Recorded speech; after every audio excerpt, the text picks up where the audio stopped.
Praise the Lord. Hallelujah. Thank you, Jesus. Praise the Lord. Hallelujah. Hallelujah. Hallelujah. Thank you, Jesus. Praise you, Jesus. Hallelujah. Thank you, Jesus. Praise you, Jesus. Love you, Jesus. Hallelujah. Thank you, Jesus. Thank you, Holy Spirit. Thank you, Abba Father. Thank you, Jesus. Love you, Jesus. Thank you, Jesus. Thank you, Lord. We thank you. We thank you for all the goodness. We thank you, Lord, for your mercy. We thank you, Jesus. Help us, Lord. Salvation. So, 1 minute. So, the gospel of to the Jew first and also to the Greek. Okay. Now, here we see the word gospel. The gospel of Christ is the power of God that brings salvation. What is salvation?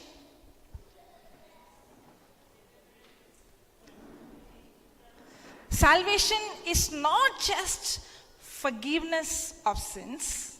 It's not just that I'm saved, I go to heaven. But salvation is the complete package of my healing, my deliverance, my salvation. So what brings this salvation? The gospel of Christ. Okay. Now the word gospel, the whole world, not just to rescue us from hell, but so that now we experience eternal life in this planet Earth, and experiencing that eternal life is a gift of God. And what is eternal life? Eternal life means to know Him, that's all. Not know about Him, but to know Him. People always ask this question, is this right or is this wrong? If I do this, is this correct? If I do this, is this wrong? It's not the question about what is right or what is wrong. It's the question about knowing Him.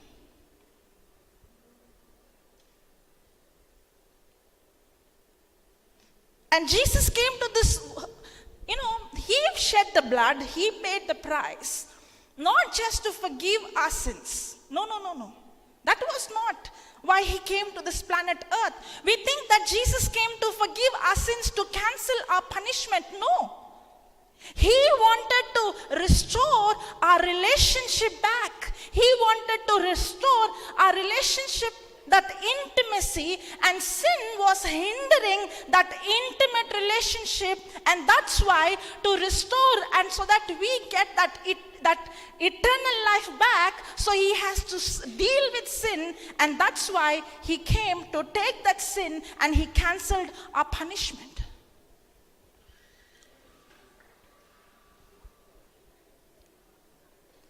What God wants? God wanted intimacy. He wants an intimate relationship with you and me. And that's why the gospel of Christ is what? Is the power of God unto salvation. Yeah, sister, you raised hand. I'll repeat, but it won't come the same. Okay, which part? Okay, so Jesus did not come to this earth just because He wants to forgive our sins. No. He came, that's why the Bible speaks about the ministry of reconciliation. In 2 Corinthians 5:18 we see that, 18-19. The ministry of reconciliation. Now, what is the meaning of the word reconciliation? Reunion, okay. Restoration. Somebody said it right. Restoration of relationship after a enmity. Restoration of a relationship after a enmity. Now, usually when we see a restoration, okay, I did something wrong to you. If I want the relationship to restore back, who will come and ask sorry? Who will pay the price? The one who did the mistake, right? If I have taken money from you and I have not given, if I want the relationship to restore, I have to pay the price. Because I'm the one who made the sin. I'm the one who made the damage. I'm the one who caused the pain. So the one who causes the pain is the one who has to pay the price. But in God's case, I'm the one who has committed the sin. I'm the one who has broken the law. I'm the one who has disobeyed. But in this case, God is paying the price to reconcile. We are not paying the price to reconcile. That is the gospel. That is the good news. I made the mistake, but He pays the price. And why is He paying the price? The reason why He is paying is to restore our relationship. That's why eternity means, to have eternal life means to have intimacy with Him. And once we have this intimacy with Him, everything else will. Praise the Lord. Thank you, Jesus. Okay, let's go to Galatians chapter. Today morning, I think brother was taking chapter 3, correct? Verse 1. Okay, we'll go to chapter 1. We will come to that verse also, but before that, let's go to Galatians chapter 1 from verse 6 onwards. 6, 7, 8. I marvel that I marvel that you are so soon removed from Him. I marvel from Him that called you into the grace of Christ. That called you into the Grace of Christ. Grace of Christ. Now, what did we see in Romans? Gospel of Christ. What is Paul saying here? Grace of Christ. Okay, then? Unto another gospel. Unto another gospel. Another way to say, the meaning of the word grace of Christ and gospel of Christ, they both are same. Are you understanding? Read that again, brother. I marvel that you are so soon removed from Him. I marvel. Now, you know to whom he is speaking these words? To whom he is speaking these words?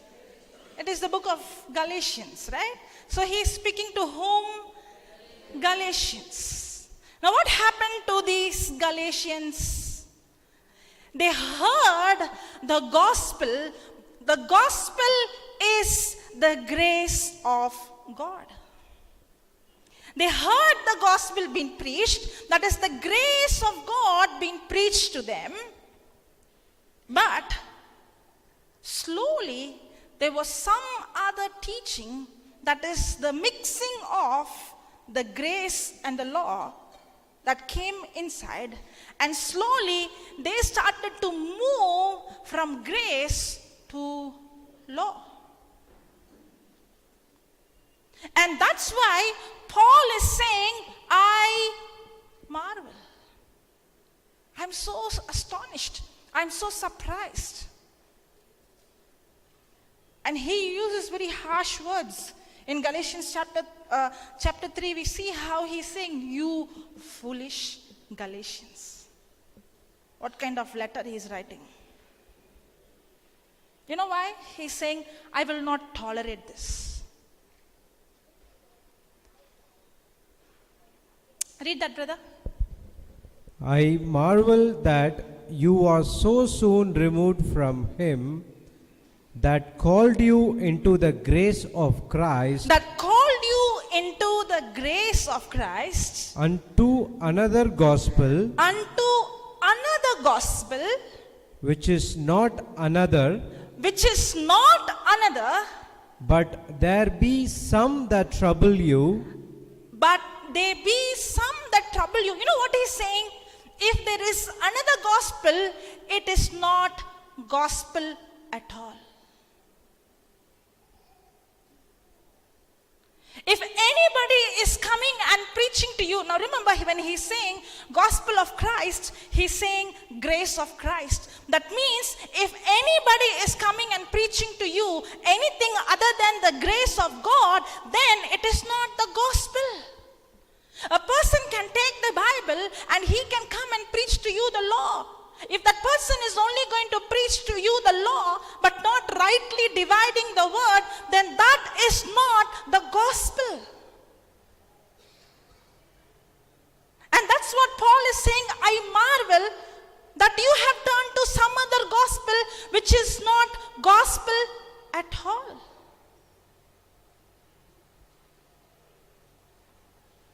And see the words that he uses. Yes. and would pervert the gospel of Christ, Who pervert the gospel of Christ.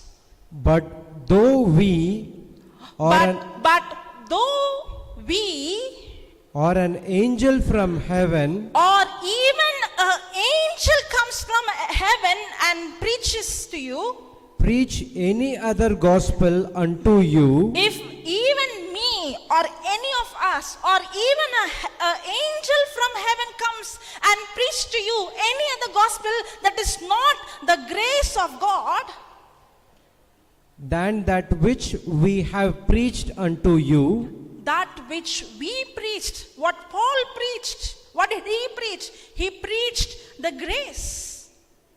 Yes. let him be accursed. Let him be a curse. If anybody is preaching any other gospel other than the gospel of grace, then there is a curse upon that person. I'm not saying, yeah.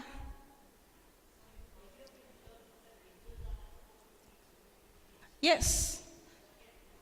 Even if it happens,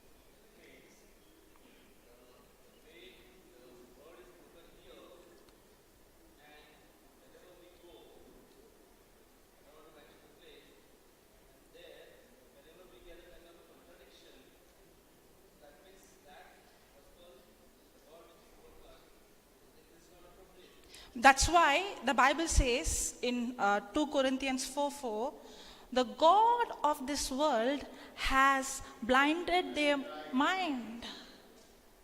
And that's why Luke 4:18 says, the Spirit of the Lord is upon me. My God himself has anointed me to preach the gospel, the grace of God that gives sight to the one who's blinded.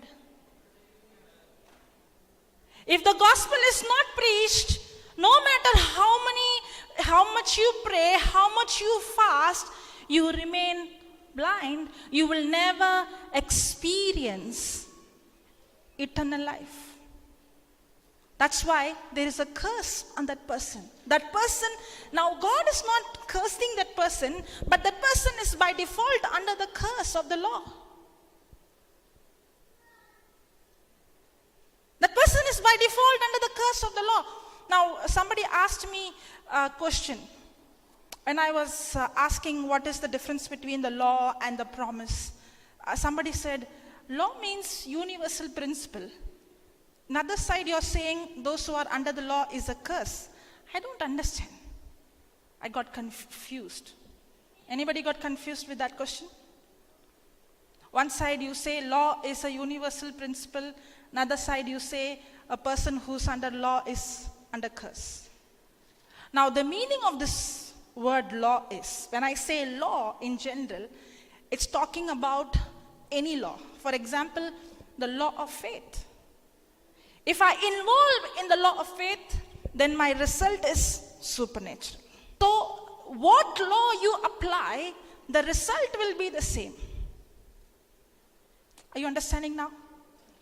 A law, the definition of law is a universal principle. When anyone involves in it, the result is always the same. If I involve in the law of Moses, the result is curse. You know, I used to have this doubt in the beginning. When I read the Bible, I was so confused. I felt like that. I couldn't understand. One side I see this Jesus is so loving, this Jesus is so merciful, this Jesus is so kind. Even a woman who's caught in adultery, he's not judging her, but he is extending mercy. Even when he knew that Judas is going to betray, he is loving him with his whole heart. Chapter 1, I think it's verse 5. Can you read that? No. That is, he speaks about the fear in 3:25. But in Job, chapter 1, verse 5. Read 5. And it was so, sent and sanctified them, and rose up.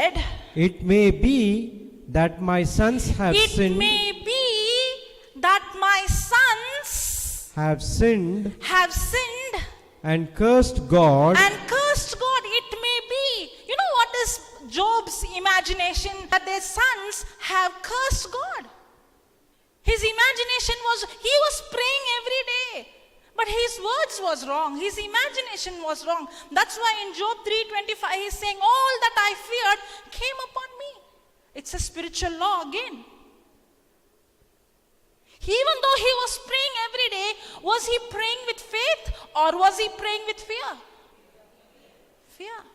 It is the same for you. You might be praying for your children every day, but what are you imagining about your child? They don't listen. They don't hear the word of God. They're not interested in all these things. Be the fruit. Not one day. The scripture says every day Job is offering and giving offering. But in his imagination, he already saw his sons disobeying God. He already saw in his imagination that his children are destroyed. What he imagined, what he believed, manifested in his life. Yes.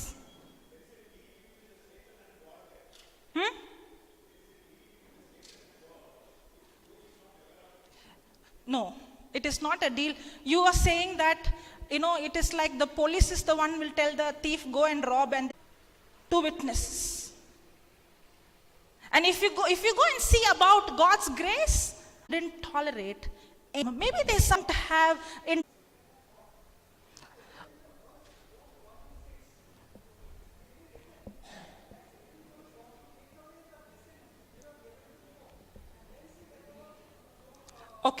Okay. Now, read that Genesis 1, verse 26, please. That's what I told you.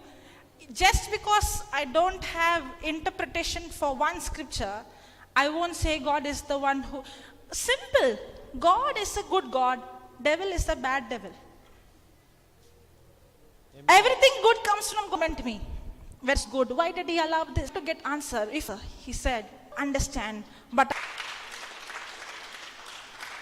will my mother break my bone to teach me a lesson? He died for you. How much more now that you have received salvation? Yeah, read that, brother. Genesis 1:26.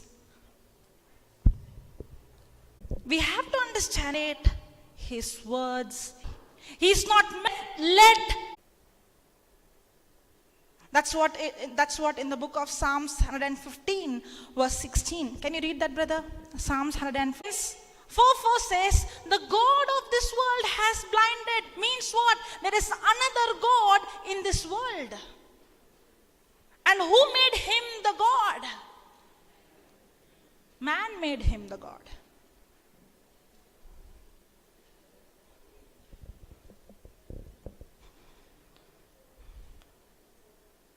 The new covenant, Jesus, who is God, came as man. That's why Jesus is.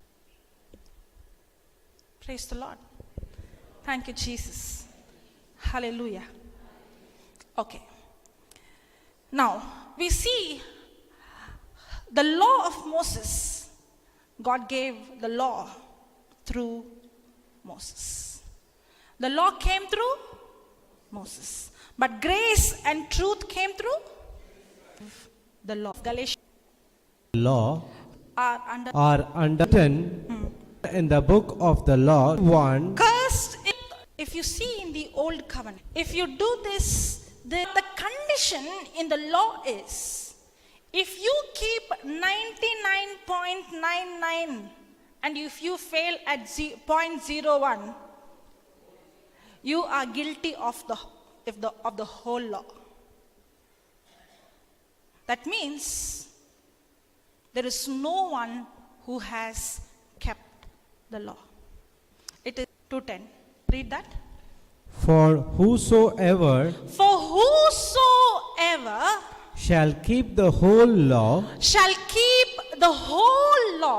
and yet offend in one point, but yet offend in one point, he is guilty of all. he is guilty of all.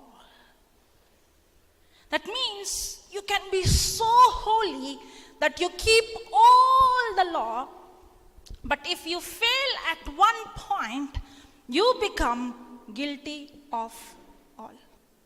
Read that. Next verse. Continue to read.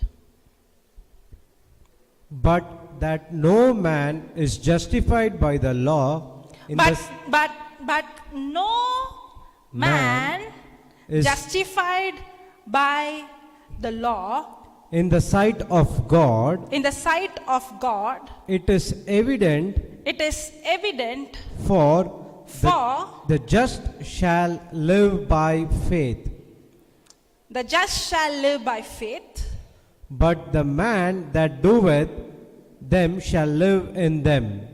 Okay, then Christ has redeemed us from the curse of the law, by becoming a curse. being made a curse for us.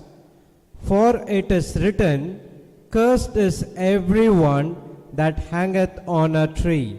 Anybody who is under the law is not under faith. Now, when you read the Bible, you will see two things. Okay? Two main things. There are so many things, but there are two things. One is the law, and the other is the promise. One is the law, and the other is promise. Have you heard the word law? Yes. Have you heard the word promise? Yes. Do you know the difference between it? Yes? Yes? No? Yes? What is the difference between the law and promise?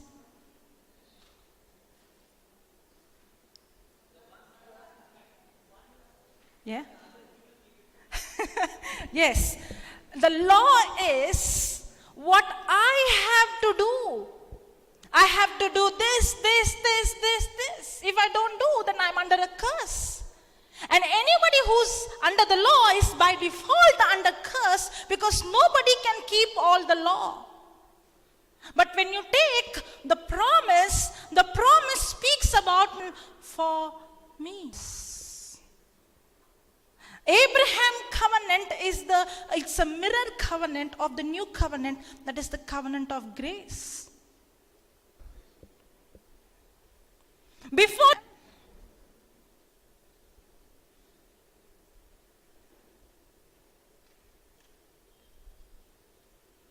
under the law, it is what God does, and it is the grace of God. There is somebody, you have to do this gospel other than the gospel. trouble you, but though any other gospel unto them. Who are this them? Who is that them? The Israelites. Because if you go and read Hebrews chapter 3, it speaks about the Israelites. If you can you read AMPC? For indeed we have the glad tidings, We have the glad tidings, gospel of God, gospel of God. proclaimed to us. Oh, they have to come to a point, Lord, we need mercy. We can't keep this law. You know what? And when the animal sacrifice was given, lamb is the Israelites to keep the law, because God is going to expect that what God has performed for them. If my focus is on what I perform, then I open the door for pride. Then my focus is not what God did, my focus is what I did. The law is not given for you to keep the law is given for you so that you realize you can't keep the law, that you need mercy, you need a savior, you need Messiah, and that's when grace comes into the picture. It's a free gift. Nobody can earn it. That's why Paul is saying, if anybody is coming and preaching to you any other gospel other than the grace of God, then there is a curse upon that person.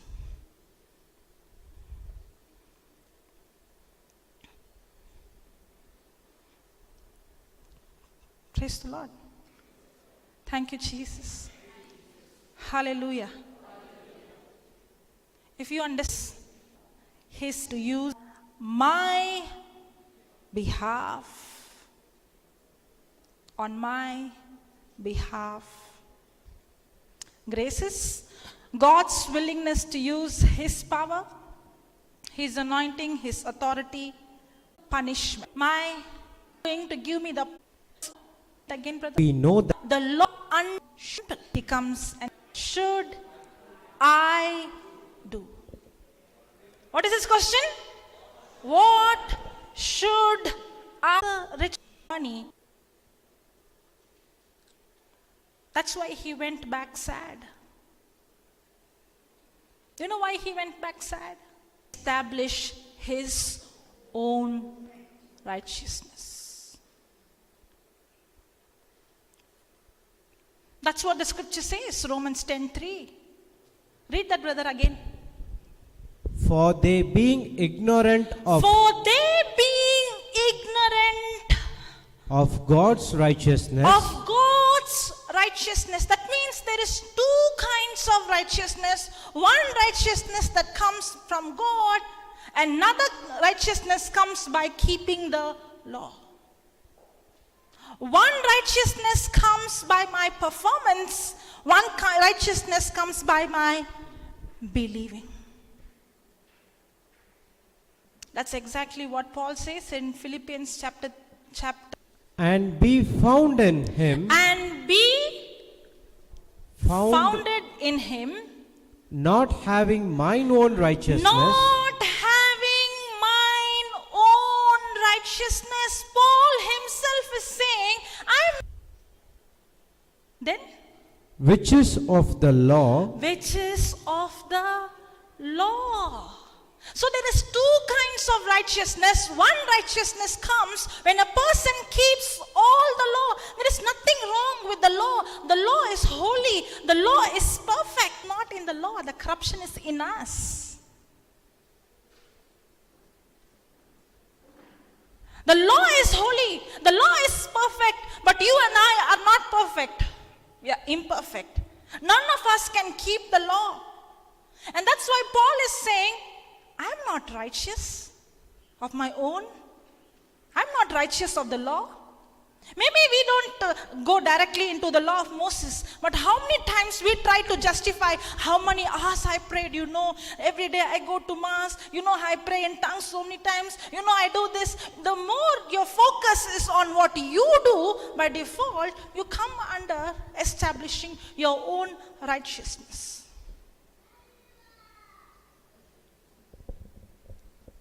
Hallelujah. The child is saying, if you don't know, I will scream. Praise the Lord. Thank you, Jesus. Hallelujah. What is the meaning of the word righteousness? Righteousness means to have right standing with. To have the very right for me. If you read that Philippians 3, 9th verse, the previous verses, Paul speaks about his, he comes from such high class Pharisee. 7th verse. But what things were gained to me, Previous verse, 6th verse, where he speaks the Pharisees of Pharisee. Which verse is that? 5th verse. Okay, read from that. circumcised the 8th day, When he was circumcised according to the law, Paul was circumcised when he was just 8 days. He means, he's saying according to the law, he has of the tribe of Benjamin, as touching zeal. Yes. Did he keep all the law? Yes. persecuting the church, But you know why he was persecuting the church? The reason he was persecuting the church is, according to the law, if you do this, you had to be punished. But Jesus and his disciples are preaching that your sins are forgiven. So when now Saul is under the law and he's seeing these people are blaspheming God, coming against the law that was given to us from God through Moses. He saw them as evil people corrupting the law of God. That's why he was persecuting the church. If you go and read all the books of Paul, okay, Galatians, Romans, all these books, he again and again and again speaks about grace, grace, grace, grace. And he gives you the understanding of why the law is given. Are you able to find it?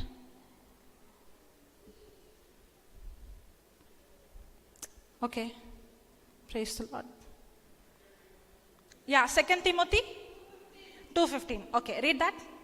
Thank you, sister. Yeah.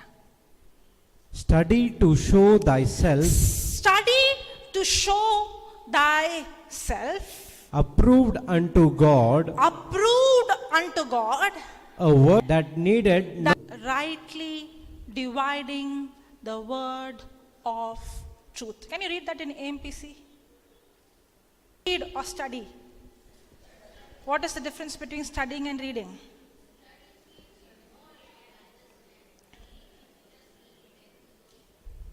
Do you study or read for exams? When you study, you can recall. When you read, you don't recall. Correct? Okay, study and be eager and approved, tested by trial, a workman who has no cause to be ashamed, correctly analyzing, rightly handling and skillfully teaching the word of truth. So, is there a right way to divide the word? Yes. You can't just take a scripture and say the Bible says you should rightfully divide the word. You can't just take any scripture and say God said that. You should see under which covenant, under which context has God spoken this. There is right way of dividing. That means there is a wrong way of dividing also.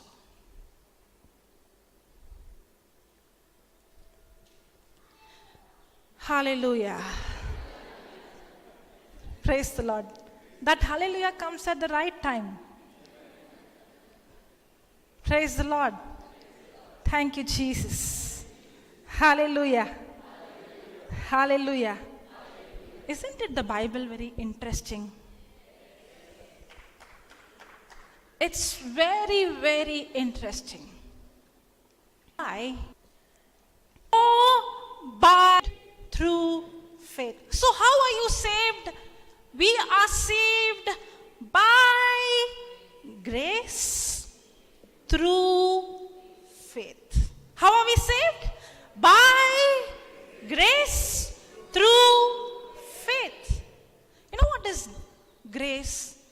Grace is what God has done for us. Faith is my response to what God, to what He has.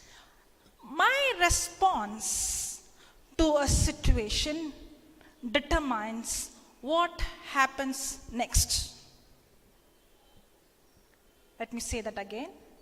My response to this. That's why we go and ask, tell me what God is going to do. God, not about what He is going to do. It's about for us, and what He has done for us is His grace. It's not based on what I do. It's a free gift.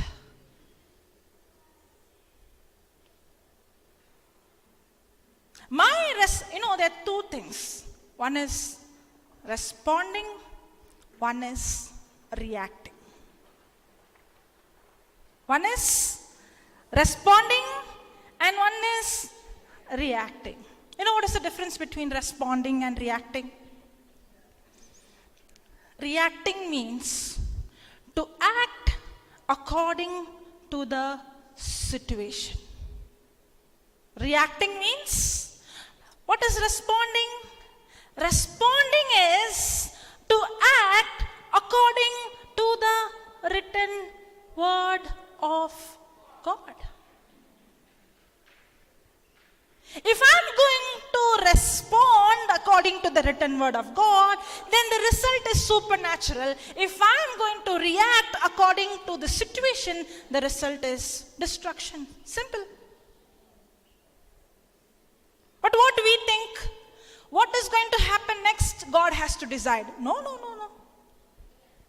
My response or my reaction is going to determine what is going to happen next. Do you want to know what is going to happen next in your life? When a negative situation comes, are you going to react? If you react, you open the door for destruction. If you respond, you are responding to what grace has done for you. You know, when you see the example in the Bible, Jesus was in the boat, in the ship with the disciples. And suddenly there was a big storm. And water entered into the ship. And Jesus was sleeping in the hinder part of the ship. Correct? I wonder how he was sleeping in the swimming pool. Okay. If you were in the place of the disciples, will you go and wake up Jesus or not? Yes? Yes? Yeah. When they went and woke Jesus, did Jesus say, "Well done, you woke me at the right time"? Did he say that? "Well done. Thank God you woke me at the otherwise we all would have been sinking by now." Did he say that? What did he say?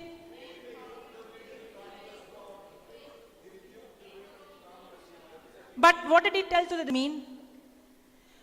When Jesus saw the shattered to the situation, instead of responding, it is your reaction to the situation brought the flood inside the boat.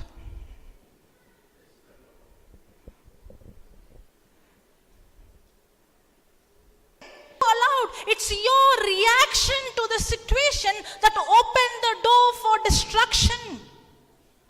When Jesus saw the ship was filled with water, He said, where is your faith? If you would have responded with faith, this water would have not come in. This water has come in because in spite of you responding by faith, you reacted, and that's why you have allowed this destruction to happen. That's why Jesus did not appreciate them. He should have appreciated right time. If few minutes late, everything would have gone.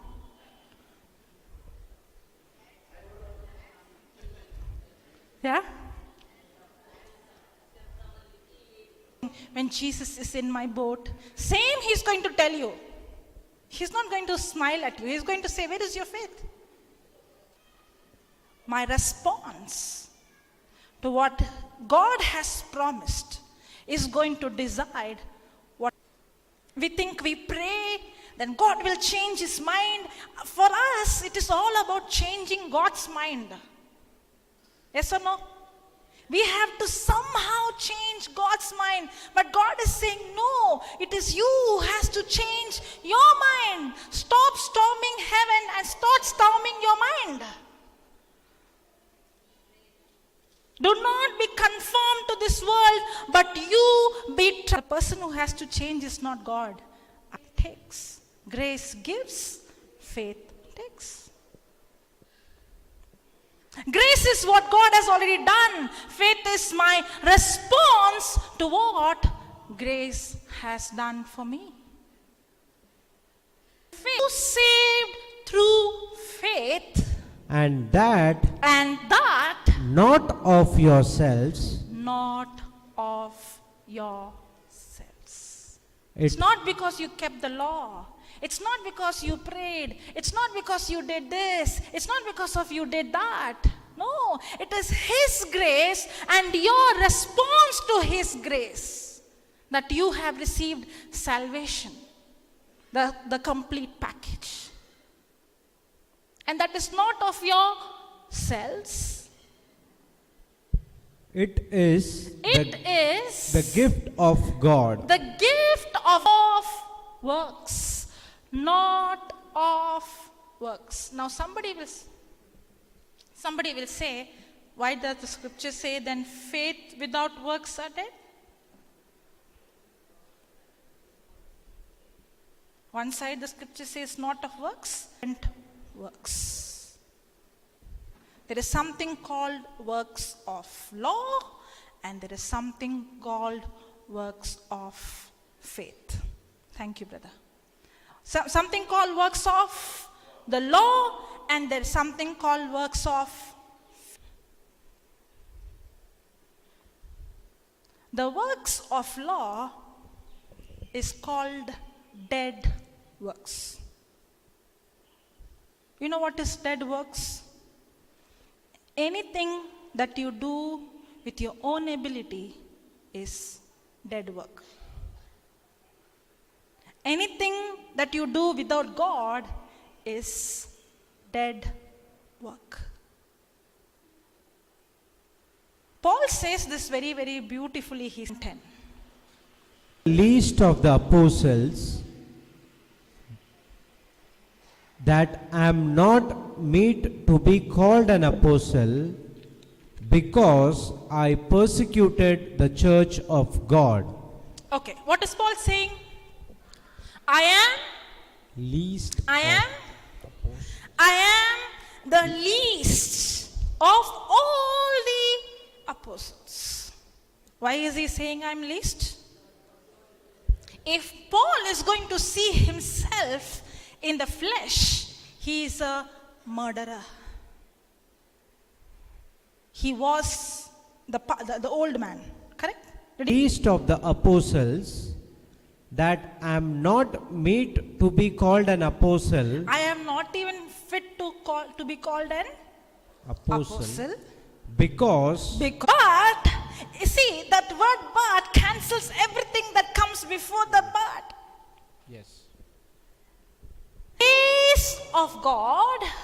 I am what I am. I am what I am. I am not based on what I do. Now, many times the devil uses a weapon called condemnation. He always comes and attacks your identity, and he will tell you, you did this, you did this, you spoke this. And the devil here, your identity is based on your action.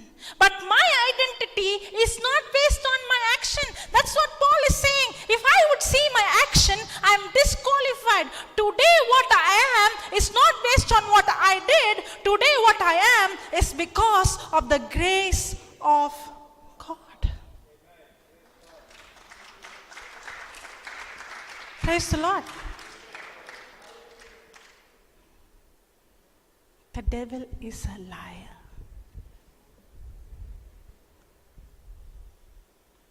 He's a liar. He wants to attack your identity. You know who you are?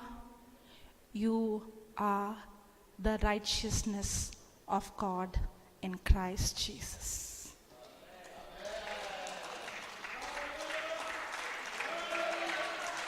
Hallelujah. Thank you, Jesus. Hallelujah. You are sanctified. You are redeemed. You are washed by the blood of Jesus. That's what Paul is saying.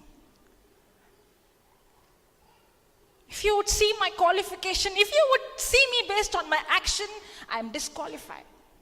If you would see my past, I'm the least of everyone. But today, what I am is not based on what I performed or what I did, but today what I am is the greater. Can you continue, brother? But by the grace But by the grace of God, I am what I am. I am what I am. And bestowed upon me was not in vain. Was not in vain. But, now, stop. But the grace that is bestowed in me is not in vain means today I am what I am is not because of my works, but because I receive that grace. I'm not going to waste the grace. I'm not going to allow that grace to go vain, but I'm going to use that grace for maximum. And now a person who's tapping into the grace is also working, but not working with his own willpower, but he is working with the ability of God. That is the works of faith. I don't think they understood.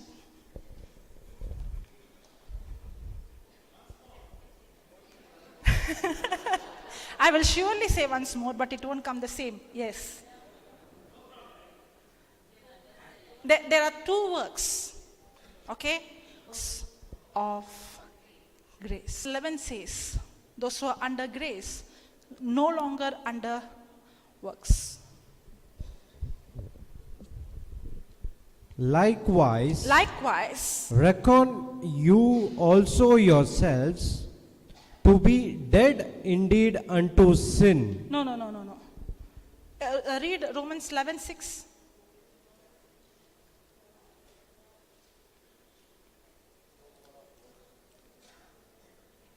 And if by grace. Read that. And if by grace. Yes. Then it is. Then?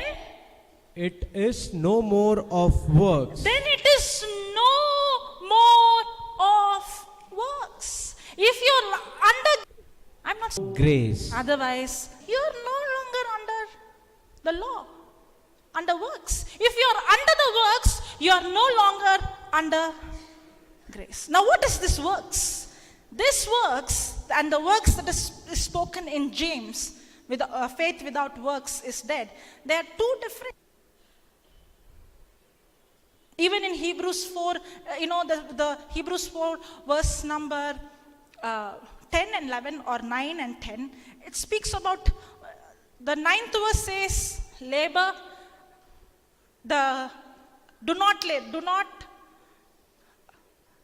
we are free from labor. And the 10th verse, the 11th verse says, let us labor.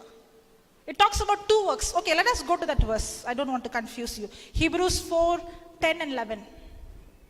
For he that is entered into his rest, And for he that is entered into his rest, he also has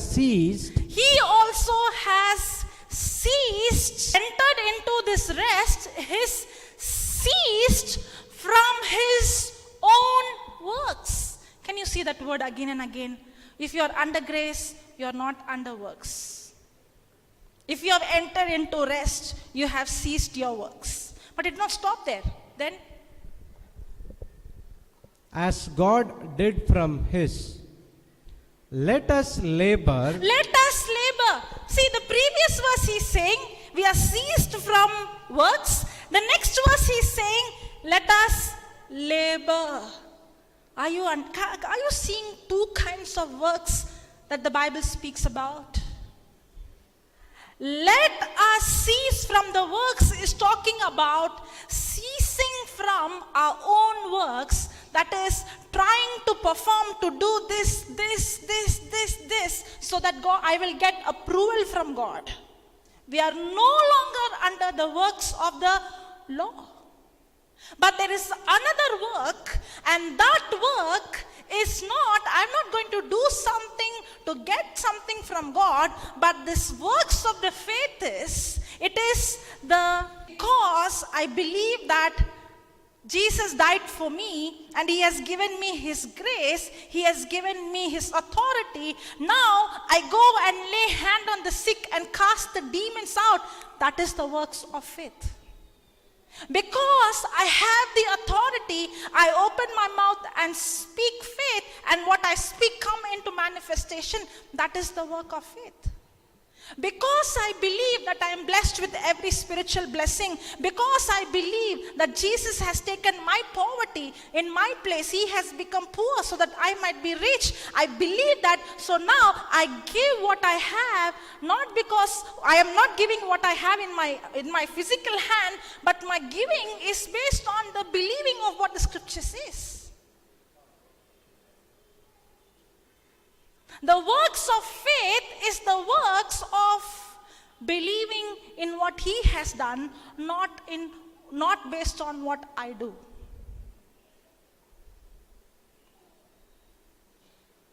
If I really believe Mark chapter 16 verse 17, then I go and lay hand on the sick. I cleanse the leper. I raise the dead. It's the works of faith.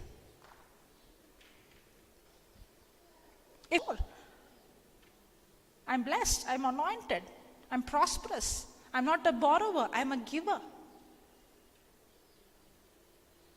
Now, the works of faith is the result of my believing in what he has done. And that's why Paul is saying, I am what I am, not because of what I do, but because of the grace of God. But because I have received the grace of God, doesn't mean that I'm going to allow this grace to go vain. I'm going to use this grace. So your labor is not to get the healing. Your labor is to teach your mind to enter into a place called rest, where I know that I'm healed by the wounds of Jesus. To enter into a place called rest. And that is, when you enter into a place called rest, you are not reacting to a situation, but now you are responding to the situation. That's when grace, through faith, that means faith has access to receive what grace has given to us. That is in Romans 5:2. Faith gives us, by whom also we have access by faith. Also we have access by faith into this grace. How do we have access into this grace? By faith. And my faith is my response to what grace is already made available for me. There is no other way to receive what God has for me. Faith is the only access to grace. Not works.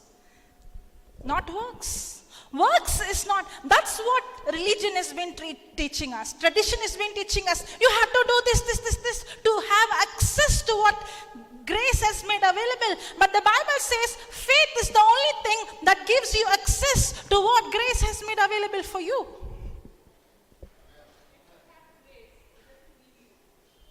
Grace is always there, sister.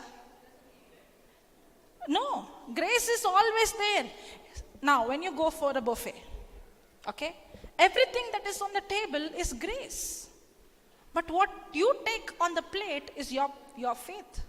You can take like a pickle or you can take a full plate. It depends on you. My faith is how much I believe. Praise God. Yes, brother.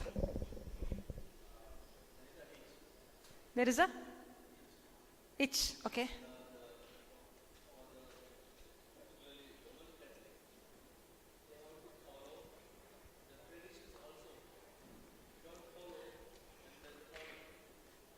Can you put Mark 7:14?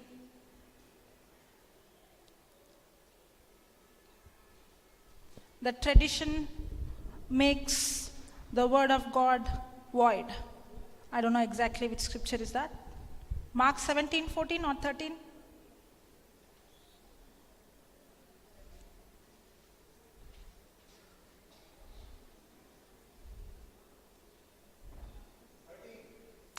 Read that, please. Thus making void the word of God through your tradition that you have handed on. And you do many things like this. The scripture says, Psalms 139 verse 2. Can you read that? 139 verse 2. Papa always says this.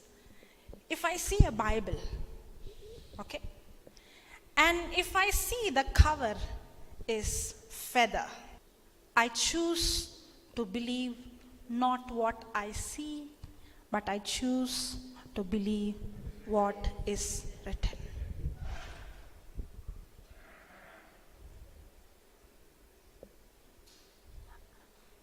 You know why? Because God is not a liar. He will not say something and do something.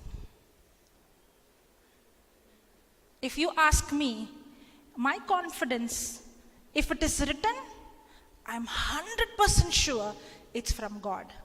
If it is not written, it can be true or it cannot be true. I don't know. But till today, when I trust the written word of God, I see result for sure. What gives me the guarantee? It is written.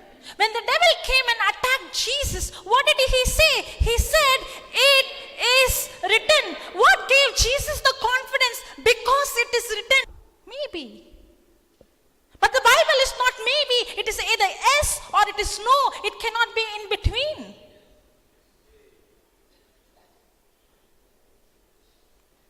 If anybody comes and speaks anything outside the Bible, I don't know.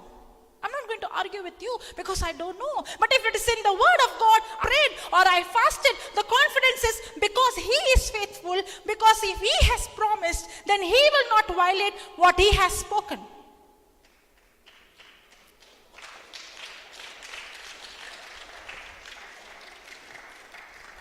Praise the Lord. Yeah, now, brother, my job is not to see who is going wrong. My job is to seek the truth. My job is not to go and tell you, this is wrong, this is wrong, this is wrong. No, my job is to tell you, this is the truth. And when the truth is given, the truth is what sets a person free. Thank you, Jesus. People of God.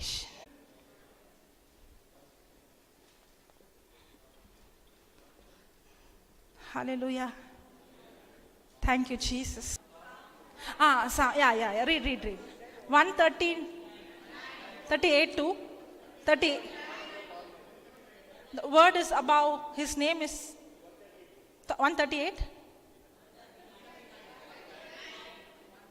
129. You are showing me hand like this. Okay, 138 too. Yeah, read. Okay, read wherever it is. Read. I will worship toward Worship toward thy holy temple thy holy temple. and praise thy name for thy loving kindness I praise thy name for thy loving kindness and for thy truth, for thou hast magnified thy word above all thy name. He has magnified his word above his name. Means what? His name is above everything, but his word is above his name. Word, faithfulness of his word. If God has put his word above his name, who am I to bring some other doctrine above the word of God?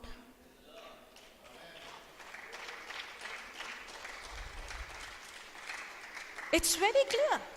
He has put his word above everything. You could go boldly and stand because you know and in you it is written in the word. If it is not there, then the confidence is not on him, the confidence comes on me. That's when you go into the works of law.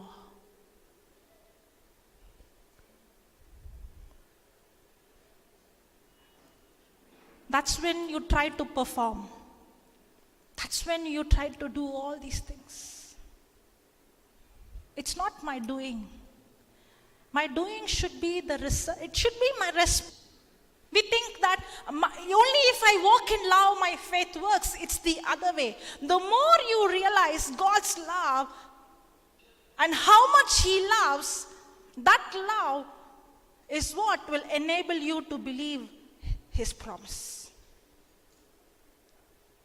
Faith works through love. When I understand His love for me, when you doubt His word is because you're doubting His love. The reason I doubt, if you ask this small boy who's playing this small baby, if the father would make the child to stand here and say jump, the baby will jump. Why? My father will surely not allow me to get hurt. What is that confidence? His love for me. That's how your faith works. When you know His love for you, you will not doubt His promise.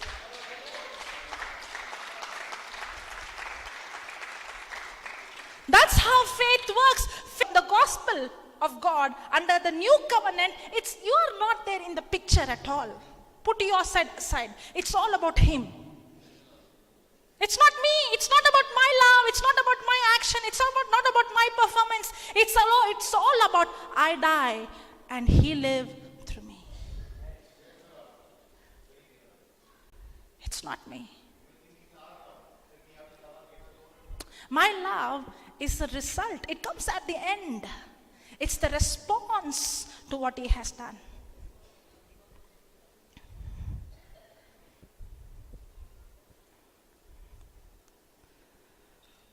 Hallelujah. Thank you, Jesus. Praise you, Jesus. And that's why in the new covenant, we walk boldly into the Holy of Holies. Is how much you went for this. You did not do that. Speak in tongues. He will keep of God.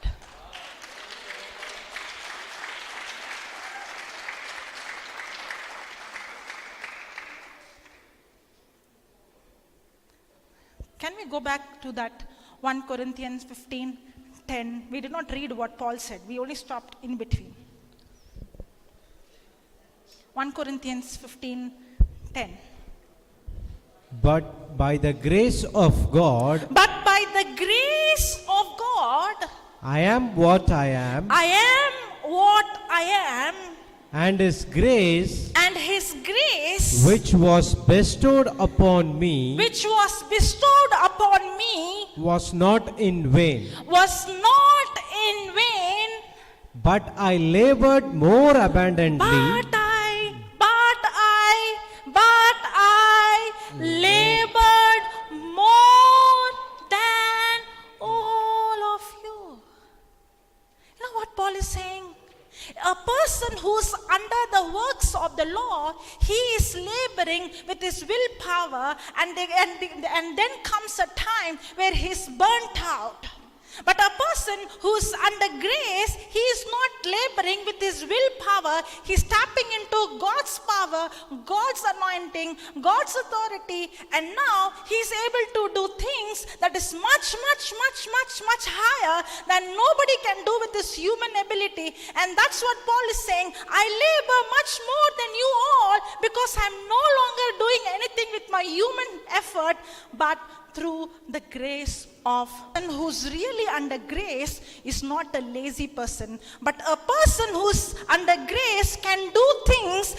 When a person is under the works of the law, he's always going to boast. I did this, I did that, I worked this, I got up this time, I slept this time. But a person who's under grace, he's not going to boast. I did not do anything. I'm not tired. I'm not the one who's preaching. I'm just here, and it is the Holy Spirit who is just speaking through me. It is effortless. I did not come with any notes. In fact, I'm asking which scripture is this? Can you tell me? I did not come with any notes because it is not I don't know. If I would come with my self-effort, I would. Thank you, Jesus.